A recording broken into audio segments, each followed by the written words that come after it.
Negombo, village bien connu de pêcheurs au nord de Colombo, se trouve sur le rivage d'une lagune qui a été reliée au fleuve Kelani-Konga par un canal construit par les Hollandais. Ici, il y a toujours de nombreux pêcheurs au bord de leurs barques coloriées.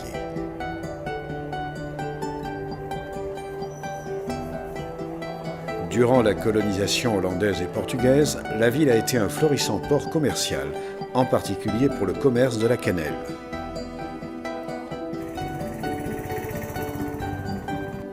La majeure partie de la population est bouddhiste et de langue singalaise. Mais aussi la langue tamile est considérée comme officielle.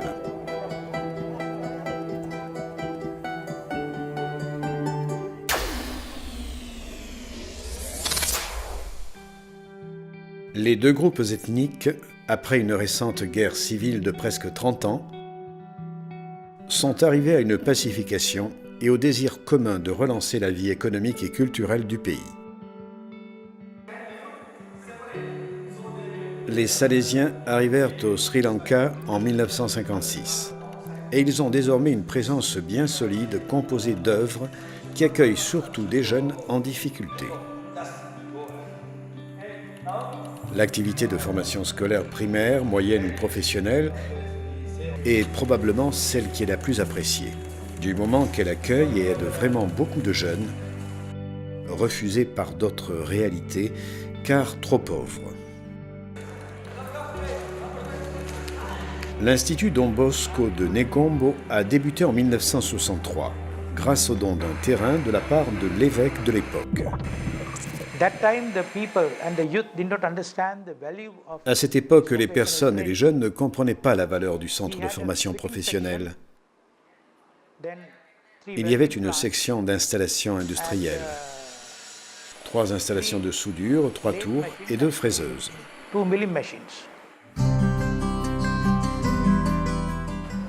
Actuellement, il n'y a pas moins de 16 cours d'études, dont la majorité sont reconnus au niveau du gouvernement. La mécanique des moteurs et de l'air conditionné et l'électronique des appareils radio ont été les premières réalisations. Puis il y a eu la typographie, l'informatique et les autres jusqu'à la menuiserie, l'hydraulique, la planification. Les cours sont très convoités puisqu'ils préparent réellement les jeunes au monde du travail. Youth who come to us are orphans and also from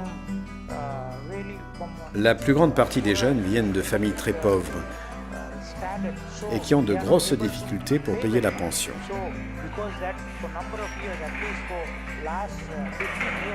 Justement pour cela, dans les 12 et 15 dernières années,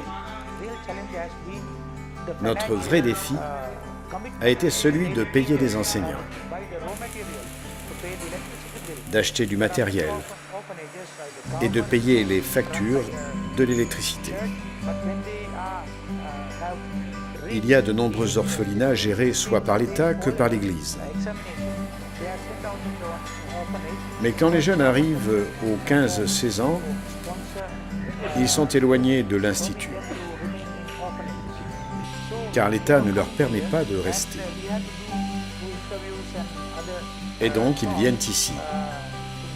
Nous dialoguons avec eux pour pouvoir les guider vers un choix professionnel adapté à chacun.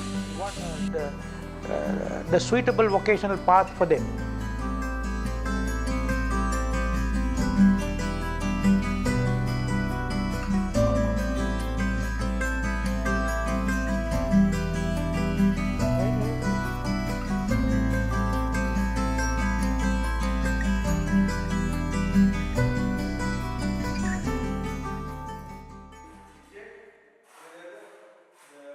À Mediagan aussi, les Salésiens travaillent pour offrir aux jeunes des opportunités de vie meilleures. À partir d'une solide formation scolaire et des propositions éducatives qui invitent à regarder d'une manière différente l'autre, cherchant d'aller au-delà des blessures de la guerre et d'aller au-delà de la haine, et le suspect pour celui qui appartient à une autre ethnie. Je suis venu ici avec un peu de peur. Après mon arrivée ici, j'ai commencé à voir que les Singalais se comportaient bien avec les Tamils. Et cela m'a rendu heureux. Nous avons toujours eu une fausse idée, car ce n'est pas vrai qu'ils sont contre nous.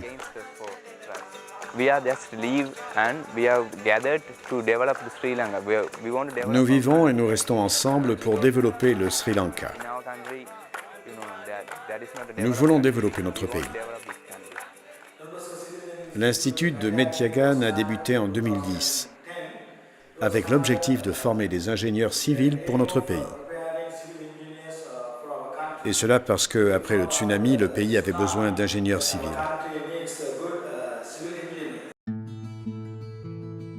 Le climat de famille des œuvres scolaires et d'accueil des Salésiens pousse les garçons et les filles de toute région à vouloir connaître Don Bosco comme un père qui les a toujours encouragés à vivre une vie de donation et pleine de satisfaction. Dans cet institut, je n'étudie pas seulement les matières liées à l'ingénierie civile, mais j'apprends aussi tout ce qui est nécessaire pour la vie. Les réunions et les mots du soir sont donc des occasions importantes où écouter les principes moraux et autres concepts positifs. C'est pour cela que je peux dire que nous sommes en train de nous préparer à une vie de valeur. Même si nous sommes dans un milieu chrétien ou catholique, il n'y a pas de conflit entre les diverses religions.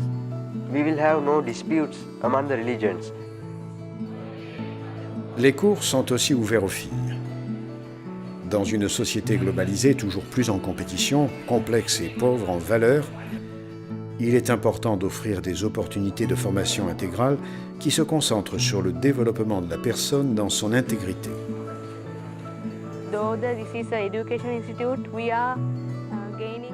Nous qui fréquentons cet institut, nous sommes en train d'apprendre à vivre